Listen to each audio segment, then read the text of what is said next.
Bom dia, boa tarde, boa noite a todos e todas, tá? Na aula de ontem sobre Revolução Francesa, foi feita o movimento revolucionário, a Bastilha ela foi destruída, né? Ela foi derrubada, né? A Bastilha. E aí foi feita a Assembleia Nacional, isso aqui eu já expliquei ontem, lá, e aí é isso que eu queria só retornar de novo e chamar a atenção para vocês, né? Que a França ela virou uma monarquia constitucional, né? Uma constituição com três poderes. O rei permanece, o rei continua. O rei continua, a figura do rei continua. Uma coisa interessante, importante de se pensar. A Revolução Francesa, ela não foi um fim, ela foi um começo de alguma coisa. É na Revolução Francesa que a gente consegue direitos políticos. Né? Então a gente vai ter direitos de voto, direito de eleger representantes, né? A primeira vez que nós vamos angariar direitos políticos, direitos em que eu vou conseguir tomar decisões para o coletivo. Os próximos direitos, direitos sociais, por exemplo, são direitos que vão ser conquistados durante todo o século XIX, então os anos 1800. A Revolução Francesa é um começo, não é um fim. Ela é um processo, é o início de um processo. É uma sociedade absolutista, com uma cultura absolutista, tentando ser implementado uma cultura, uma estrutura liberal. Né? Essa estrutura com liberdades individuais, liberdade de expressão. Mas a sociedade ainda numa estrutura absolutista. Então você vai ter um choque aí, né? Você vai ter limites, como a gente vai ver aqui, certos projetos. Você fala, nossa, mas isso é contraditório com a ideia de liberdade. Mas a ideia de liberdade do século XXI, né? Com a nossa ideia de liberdade. Não vai ter voto feminino aqui. Nossa, que absurdo! São períodos históricos, são tempos históricos. Certo? Tá? Cada tempo histórico com o seu processo de aprimoramento, de aperfeiçoamento em determinadas coisas. Tá? Então você tem o executivo, o rei, legislativo, os deputados, como eu falei ontem, o voto censitário. Então você tem uma predominância da burguesia nas decisões. Então você tem um aumento da burguesia nas decisões políticas, mas não dos camponeses. Não de alguns sansculotes, poucos sansculotes, setores de classe média baixa, né? Poucos. Então ainda melhorou do que em relação ao absolutismo, mas concorda que tem muito que melhorar? Tem muito que aperfeiçoar e com o tempo na França vai aperfeiçoando. E no judiciário, né, o rei deveria obedecer. Aí eu terminei o slide, tá? Aí eu finalizei. O rei deveria obedecer às leis criadas pela burguesia.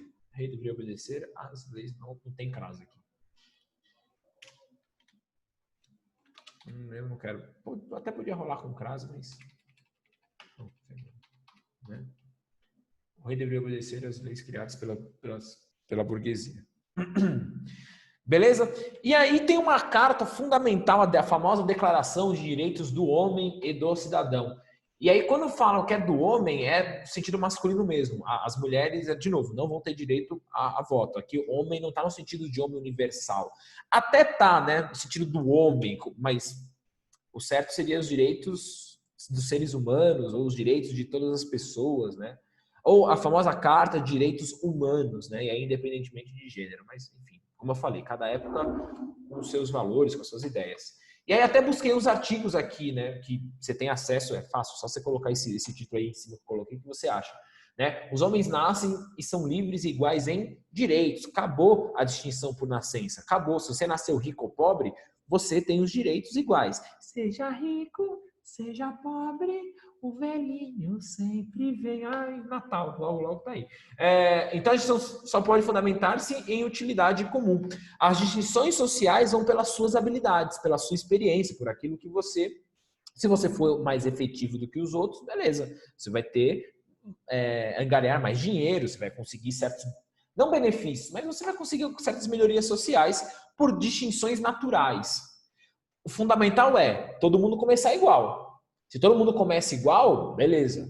Então aí eu consigo ter essas distinções. Aí são as conhecidas como as desigualdades naturais. Né? O artigo 2, o artigo 4, né? Enfim, você não precisa copiar isso aqui, óbvio, né? Só colocando. A liberdade consiste em poder fazer tudo que não prejudique o próximo.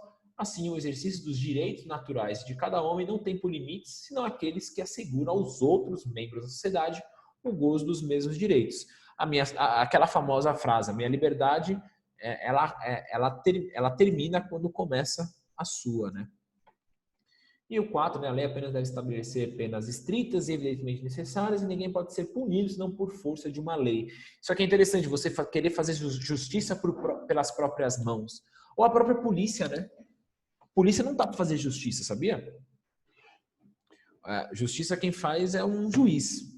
O policial, ele pega o indivíduo para ser aplicado a lei nele, caso ele não esteja cumprindo a lei, né? Ou alguma suspeita, né? E aí ele pode levar para a delegacia para ser averiguado certas coisas.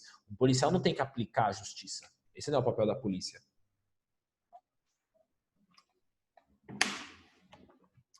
Né? A gente está vendo vários abusos policiais por aí, né? Enfim.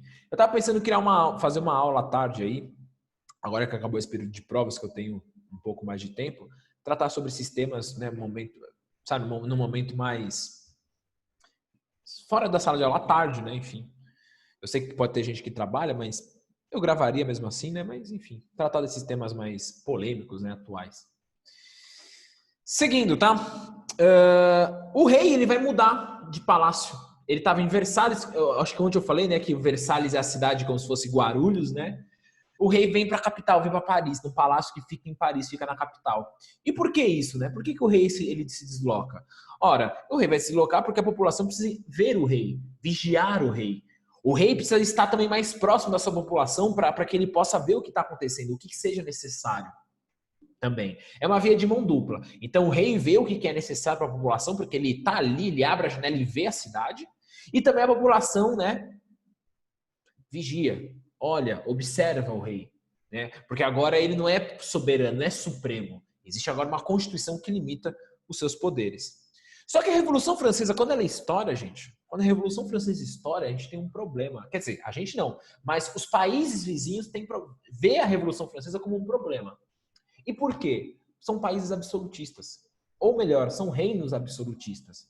E aí você vê uma França em que, e não é qualquer país, é a França. É o grande polo cultural da Europa, né? E você vê a França que você tinha o maior exemplo de absolutismo cair.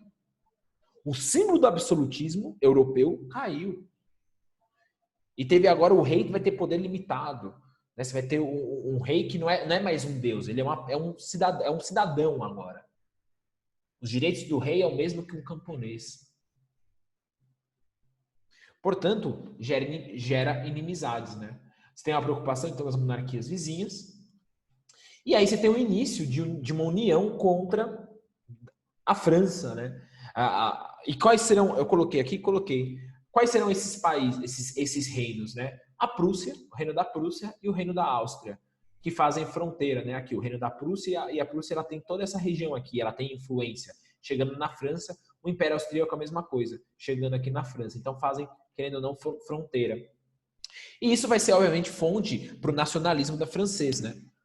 Para a nação, temos um inimigo externo que quer acabar com a nossa liberdade, tirar a nossa liberdade. Então começa a surgir símbolos nacionais. Eu vou falar da bandeira, mas aqui a Marselhesa, né? A famosa Marselhesa, como grande símbolo da união do povo para lutar contra a tirania. Né? Mudando de slide. Então, vou mudar de slide. Então, quem quiser tirar print, tira aí, tá? Nesse movimento antirrevolucionário, a Prússia e a Áustria, o Império Austro-Húngaro, vai liderar esse movimento antirrevolucionário contra a revolução. Né? E eles têm apoio de franceses. É isso mesmo, os franceses vão apoiar o retorno do absolutismo. Que franceses serão esses? Os nobres. Lembra que teve os nobres que emigraram, que fugiram para esses reinos absolutistas e estão planejando junto com esses reis da Prússia, da Áustria, para que a França, que o rei Luís XVI volte ao trono, que o rei volte a comandar a França, que a França volte a uma estrutura absolutista. Não à toa que em abril de 1792, você tem a invasão austro-prussiana, o exército austro-prussiano invade a França para tentar acabar com a revolução. Nisso gera a pátria em perigo. A maioria que era jacobina, os jacobinos que eram maioria ali, ou os mais populares dentro do Congresso, dentro da Assembleia, e eu já vou falar de quem são esses jacobinos, eles vão decretar essa pátria em perigo. Então, a Assembleia, ela vai ser, é o famoso estado de sítio. A Assembleia vai ser fechada, porque decisões mais práticas e rápidas precisam ser tomadas.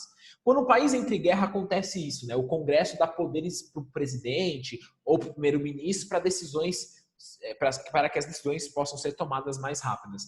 Não tem nada de autoritarismo aqui por enquanto, tá? Por enquanto não tem nada de autoritarismo ainda, beleza? E aí eu terminei o slide, tá? E aí eu falei de jacobinos, né? Os grupos políticos. Quais são os grupos políticos aí que vão surgir pós-Revolução Francesa, tá? Bem, os grupos serão esses. Divisão política. Jacobinos e girondinos. Jacobinos que ficam sentados à esquerda na Assembleia e os girondinos ficam sentados à direita. Aí surge a famosa, né, questão direita e esquerda, radicais e conservadores, tá? A esquerda radical, a direita mais conservadora. E ambos lutam contra o absolutismo. Mas quando, beleza, eu limitei os poderes do rei, e agora? Qual projeto que a França segue? Para onde nós vamos? Qual será a nossa direção? Os jacobinos, projeto jacobino, tem como voz o grupo jacobino, que é um grupo de burgueses, mas representa muito a voz dos sans-culottes e dos camponeses, então da classe média e dos camponeses. Defende o voto universal masculino, então o fim do voto censitário. Defendem a república, são contra a monarquia, a permanência do rei, queriam a proclamação de uma república, e o fim da escravidão. Tá? Nossa, senhora, a escravidão vai continuar? Vai. A escravidão vai continuar nas colônias. Então perceba essa transição. As ideias liberais tentando ser colocadas nessa estrutura ainda absolutista, nessa cultura absolutista. Então as ideias liberais aqui, ó, tentando entrar nessa estrutura e aí conseguir modificar. Enfim, isso é um processo longo.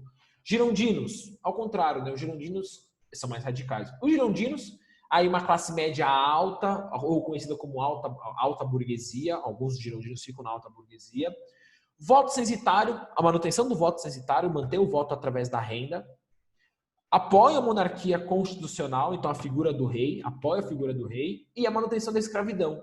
Não à toa que chamam eles de conservadores, de jacobinos mais radicais, girondinos conservadores, querem conservar mais, não querem mudanças tão radicais, tão rápidas. As mudanças têm que ser lentas, as mudanças têm que ser um pouco mais contidas, essas mudanças, tá bom?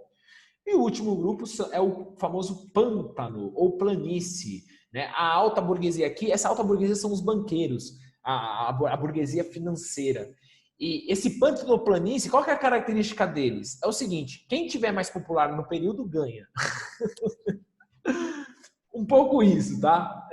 O pântano ele vai apoiar girondinos quando o mar tiver mais para eles, né? O vento for mais a favor aos girondinos, e jacobinos quando também a população for mais a favor a eles. Só que o que acontece? Por que os jacobinos vão ficar tão populares? Porque o rei vai trair a revolução. E aí vai gerar... Eu terminei o slide, tá? Pode tirar print. E aí você vai ter a queda da monarquia. O rei vai trair. O rei traindo a população, os jacobinos ganham popularidade. Estão vendo? Apoia aí a monarquia constitucional, apoia aí a permanência do rei. Não tem como a revolução ter sucesso com a figura daquele que nos explorou, aquele que nos tirou a liberdade, aquele que nos botou numa guerra injusta, aquele que aplicou impostos abusivos. Não tem como, não tem sentido. E esse discurso jacobino vai fazer sentido porque o rei vai trair a revolução. Como que ele vai trair, né? Aqui está a execução do rei, tá? O Luís XVI vai ter a sua cabeça cortada. Bem, quais serão os líderes jacobinos, né? Antes de falar a traição do rei, os líderes jacobinos, né? Nessa queda da monarquia. Robespierre, Danton e Marat, né? O Robespierre é conhecido como a voz da revolução. Ele tinha uma oratória, ele tinha uma capacidade de emocionar as pessoas no seu discurso muito forte. O Danton, que era mais conservador, era mais moderado dentro dos jacobinos. E o médico Marat, né? O Marat que ele vai ser dono de um jornal e ele vai ter o título de amigo do povo, o Marat. O Marat tinha a porta da sua casa era aberta. para qualquer pessoa da população que tivesse algum tipo de descontentamento, ia lá e falava com ele.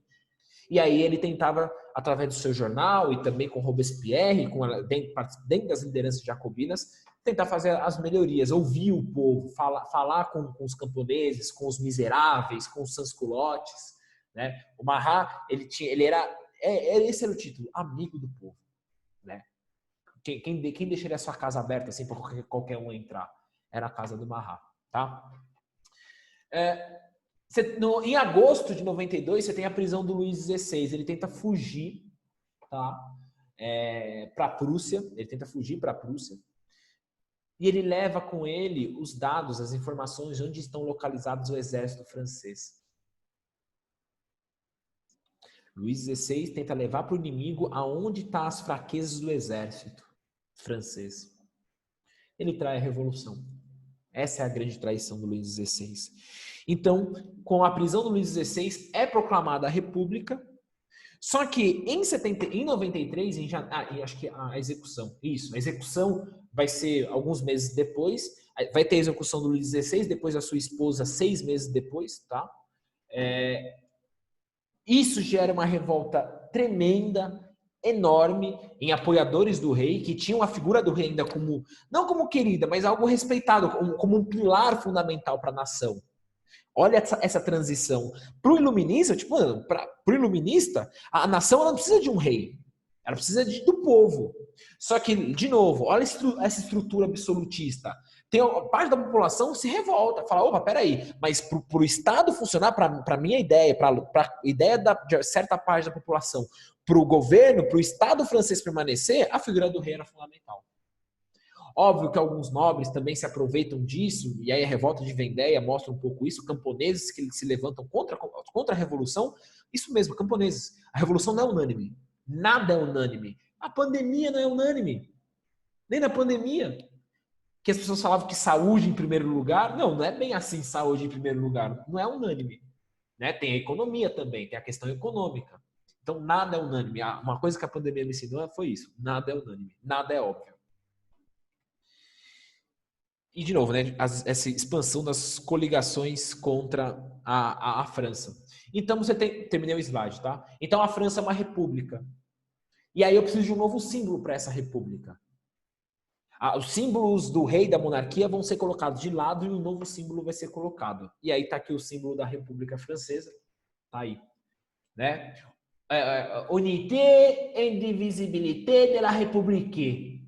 Liberté, égalité, fraternité ou la morte. Esse la morte tá top, hein? Ou la morte. Você é louco? Tá aí o símbolo aí da República. Você tem a bandeira tricolor, liberdade, igualdade e fraternidade. Então, várias bandeiras tricolores vão nos séculos seguintes, né, influenciados pela Revolução Francesa, vão surgir com essas palavras de ordem, liberdade, igualdade e fraternidade. Você tem a touca vermelha, o barret, que significa liberdade. Quem era liberto na Grécia Antiga, então, ex-escravizados usavam essa touca, então essa touca tem símbolo da liberdade. E aí esse símbolo romano, né, da República Romana, esse símbolo de indivisibilidade, né, de manter todos juntos, unidos. Isso aí vai ser apropriado pelo fascismo, né, esse símbolo. Não sei se vocês lembram no ano passado, vocês tiveram, né, fascismo? Não sei se vocês lembram, ou quem teve aula comigo no nono ano também viu o símbolo, o emblema dos fascistas, né? É a apropriação, né? A apropriação de Roma. A apropriação do Império Romano. A Revolução Francesa se apropriou, óbvio, né? Roma é um símbolo, a República Romana é um exemplo ainda. Né? Muitas das nossas leis, por exemplo, de jurisdição, o direito civil. Quem for fazer direito, o direito civil é o direito romano, tá?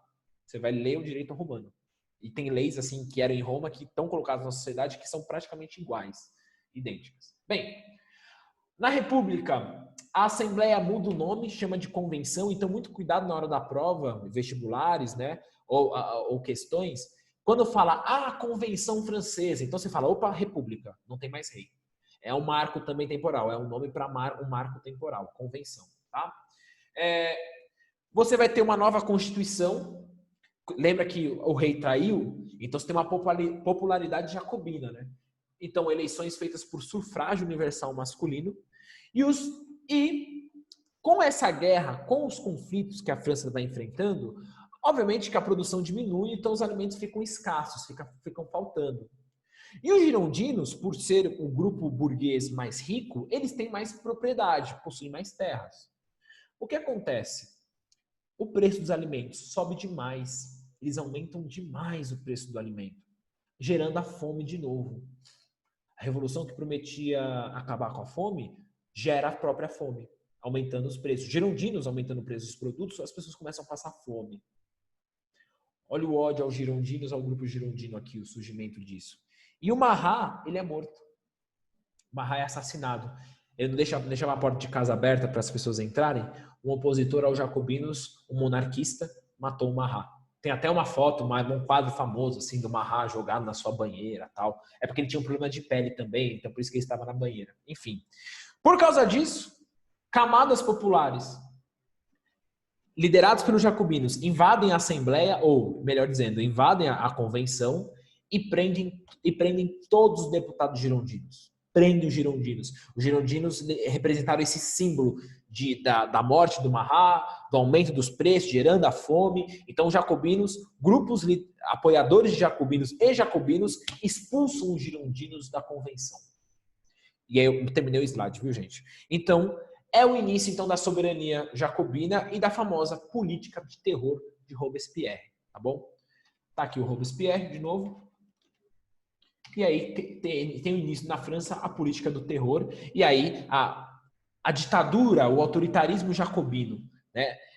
Só que você fala, putz, então Robespierre é um filho da mãe, é um safado. Cuidado na hora de você julgar, porque, na verdade, você não tem que ir para esse lado.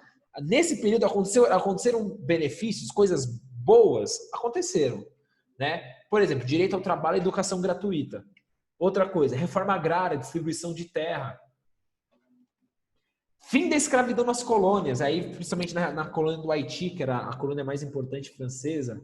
Lei do máximo, que vai limitar então o preço dos produtos. Os produtos então vão ter um limite, os produtos não vão passar de determinado valor para que as pessoas tenham como comprar, que as pessoas não tenham fome.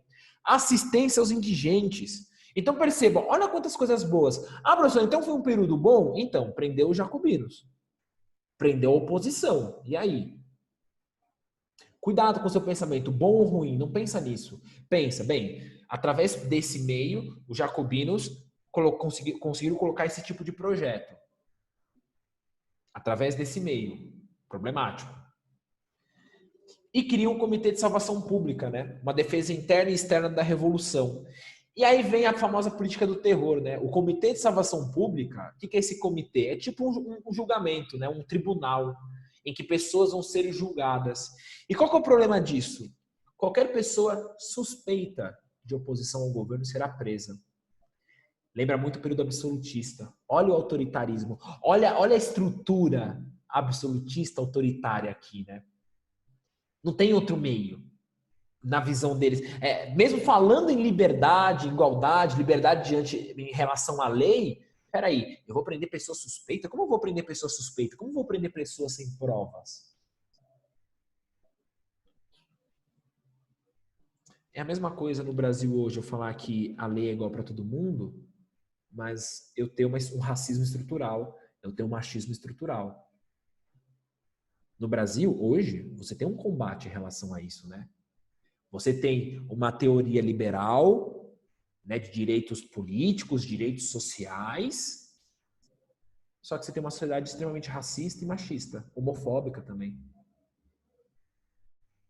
Esse problema que a França aqui está passando, a gente passa hoje, a sociedade ela passa por isso. Nem todo mundo assina esse acordo de, olha, a minha privacidade, eu vou casar com quem eu quiser, vou ter a religião que eu quiser, respeito quem quiser ter a outra religião. Ou querer casar com uma pessoa de um outro sexo.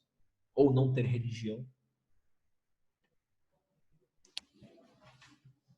A gente está numa estrutura, de novo, racista, machista, homofóbica. Então a gente tem essa luta de implementar, né? A mesma luta aqui da França. Vocês entenderam? Deu para fazer essa analogia? Vocês concordam? Enfim, vocês estão entendendo? Enfim, eu sei que... Sim? Tá comigo? É isso. Sim, sim. É isso que está acontecendo na França. Você tem uma ideia tentando ser aplicada numa estrutura extremamente absolutista, né, aqui. Então, qualquer pessoa suspeita ao governo será presa e os girondinos e contra-revolucionários são alvos do Robespierre. Os girondinos são contra a revolução? Não, eles não são contra a revolução. O Robespierre prende girondinos, então que lutou junto com ele para derrubar o absolutismo, e também aqueles que defendem o retorno do absolutismo. Tem diferenças aí. Cuidado, girondino não é... Eu não entendi direito. O Robespierre, ele era o quê dos jacobinos? Líder dos jacobinos.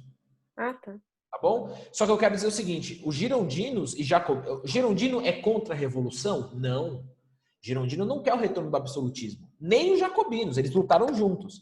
Tem uma diferença quando eu coloco aqui no meu texto, girondinos e contra-revolucionários. Quem são contra-revolucionários? Aqueles que são contra a revolução e querem, então, o retorno do absolutismo. Tá? Terminei o slide aqui. Faltam só mais 2, gente. Vai dar tempo aqui, não vai ter correria. Tá? Indo para o próximo slide.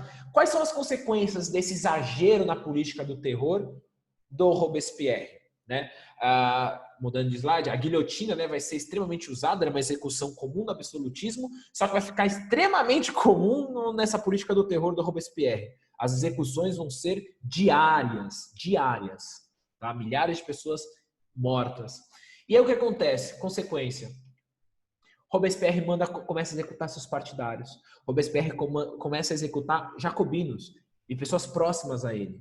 O poder subiu a cabeça. Ele perdeu o controle. Começou a desconfiar de todos. De todos e de todas. Ora, ficando isolado no poder, como acontece, né? Ele fica isolado politicamente. Quem vai defendê-lo? Ninguém mais.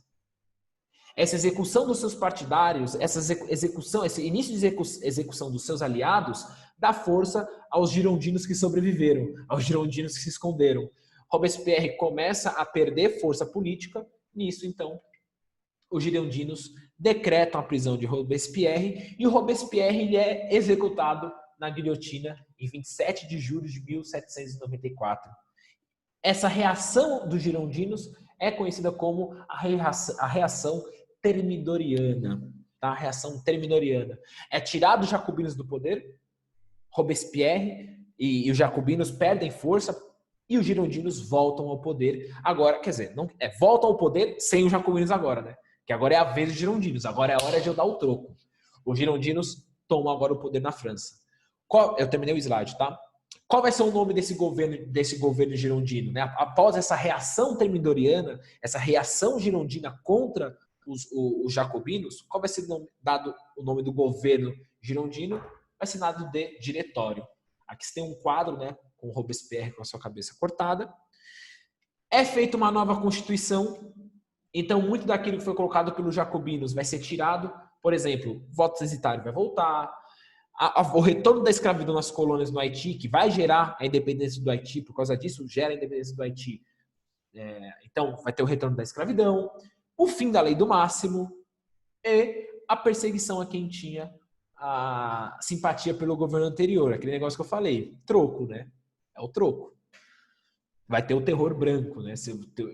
Vai ser conhecido como terror branco. O jacobino foi conhecido como terror vermelho, né? Os girondinos, o terror branco. Como vai funcionar o diretório? O diretório porque são 5 diretores que ocupam o cargo de poder executivo. São 5 diretores. Eleitos pelos deputados, pelo legislativo. É o medo de ter um novo Robespierre, né? Então eu vou colocar 5 diretores para um fiscalizar o outro, um vigiar o outro. Mas isso gera um problema interno. Que problema interno é esse? Não possui grande apoio popular. De novo, eu tenho uma estrutura, uma sociedade ainda muito ligada ao absolutismo. Então, a sociedade ela precisa de um símbolo, de uma pessoa, de um rosto de uma pessoa. A sociedade está acostumada com ter uma personalidade, ter um homem, o governo com a cara de um homem. Isso é muito pegada populista, né? Mas aí, já que eu estou aqui falando do absolutismo, né? Muita pegada de ter um rei, um salvador da pátria, né? O governo tem que ter a cara daquela pessoa. Não, o governo tem que ter a cara do povo. Tem que ter a cara dos representantes. E quando eu falo a cara do povo, é de todos, seja de direita, seja de esquerda. É a cara de todos. Foram eleitos. Só que seria uma população que quer uma figura, quer alguém para falar, meu, esse é o nosso salvador. Então, por isso que esses 5 diretores são muito impopulares, não tem apoio popular. E para piorar, no plano externo, o exército começa a sofrer derrotas. E o diretório começa a perder prestígio, a população começa a desgostar do governo. Então, você tem um governo que já não era tão popular assim, porque você não tinha um representante, alguém para eu seguir, alguém para eu me espelhar, a população precisava de um espelho. De novo, uma sociedade ainda pautada nessa lógica personalista de governo, que é uma lógica absolutista, né? Então, a população, ela precisava de alguém. E sem ter esse alguém, e ainda perdendo, sendo derrotado, a revolução em perigo, tipo, mano, e agora? Esses diretores vão fazer o quê? Os girondinos, com medo dos jacobinos, eles falam, meu, qual que é a nossa saída? Os jacobinos estão aí, ó, recuperando força. Com essa derrota aí do exército, com a nossa falta de popularidade. O que a gente faz? Os girondinos se perguntando. Eis que aparece um jovem general que começa a retomar as vitórias da França. Quem é esse general? Napoleão Bonaparte. Terminei o slide. Napoleão Bonaparte, ele tem várias vitórias na Itália, ali na região do que vai para o Egito também, uma missão no Egito, enfim. E aí ele ganha popularidade. E os girondinos falam, se esse cara assumir o poder, se esse cara assumir o poder executivo, em vez de 5 diretores, a gente coloca o Napoleão. Os girondinos falando, Napoleão é um defensor das nossas ideias. Napoleão é um defensor das ideias dos girondinos. Vai chegar a era napoleônica. Tá aqui, né? Olha que mão da porra. Olha, mão, hein? Esse quadro assim, você é louco. Enfim, famoso golpe 18 de Brumário. O que foi esse golpe? A burguesia manifesta o desejo de um governo popular, e aí aqui os girondinos, né, e a ala da burguesia fala, a gente precisa de um governo popular, a gente precisa de um governo para conter a população, para a população continuar apoiando esse projeto revolucionário. Quando ele retorna de mais uma guerra, uma vitória, com auxílio dos próprios diretores, com auxílio do diretório, é dissolvido o diretório, é tirado o diretório, e você tem o fim do período revolucionário. Napoleão assume o cargo do poder executivo. Ah, professor, é um presidente? Não é um presidente. Ele não tem esse nome presidente. Napoleão assume o cargo, mas como se fosse, tá bom? Só para ficar fácil para você, tá? Mas não coloque presidente. Mas ele assume o poder executivo. Ele substitui o diretório, ele assume o poder executivo. Então é Napoleão, então no poder executivo, um general, e por isso você tem o fim do período revolucionário. Você tem o fim do período revolucionário porque não é mais um burguês no comando da revolução, é um general. É um general. Isso aí é em 1799, tá? O golpe 18 de Brumário é em 1799. Agora, o fim da Revolução Francesa é o fim da Revolução Burguesa. Então, Napoleão não vai defender o iluminismo? Napoleão não vai continuar aplicando o iluminismo? Quais serão as consequências, né, do governo napoleônico para a Europa e para o Brasil? Napoleão Bonaparte, ele dá início ao processo de independência do Brasil, né? Como nós vimos aí nas aulas anteriores. Beleza? É isso, turma. Acabou, tá bom? Tem lição para quinta-feira que vem, tá? Tá aí, exercício 1 e 3 do capítulo 13, o 14, 3 e 5. 4 exercícios, tá? Façam no Word, se quiserem, tá bom? Ou se quiser fazer no caderno. Se for teste, aquele esquema, né? Coloca a alternativa e coloca a alternativa o que está escrito na alternativa, tá? Se for dissertativo, não precisa copiar enunciado, só coloque a resposta. Beleza? É isso, turma. Beijo, te cuidem. Tchau, Pro. Obrigada. Viu? Essas pra vocês, tá? É nóis, tamo junto. Qualquer coisa, se alguém precisar de alguma coisa, enfim, desabafar, falar também, tamo aí, tá? Em algum momento, tem rede social aí, pode mandar nos privados, no chat lá da escola, tá? Tamo aí, beleza? É nóis. Beijo, te cuidem.